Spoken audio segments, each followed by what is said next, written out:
vakomana the ruling party Zanu PF vakuita vachisimudza maoko mudenga vachiona kuti aiwa resistance yavari kureceiva kuma-citizens nechokwadi chozikanwa nema-citizens aiwa zvichavatorera nguva yakareba kuti vagari venyika yeZimbabwe vabvume zvavari kuda zvekuextenda term yemutungamiri wenyika. Saka mina mashoko amudanyigwa panapa ndokuti wasubscribe walike on the bell icon tipinda pahendo aiwa yakudza mutiso muri kuona uyo aiwa amudanyira chiti it's gonna be very difficult convincing people about the 2030 issue when the government's communications is this poor.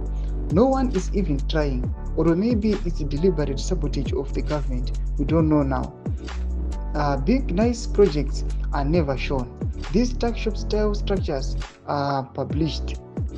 Honorable Jemuswere and Nick Mangwana need to work better in this ministry. Ndo mashoko anobuda ita kupanda pana kudza mutisa achiti aiwa vakomana vachiri kufanira kumboita basa guru rinoda kuti aiwa uya panapa vachidhimanda aiwa 2030 kana kuextenda term, but on the ground zviri kunyatskuitiwa nevakomana ava unooneka kuti zvingaita kuti tingava award kana kuti vangadeserva 2030 yacho hapana.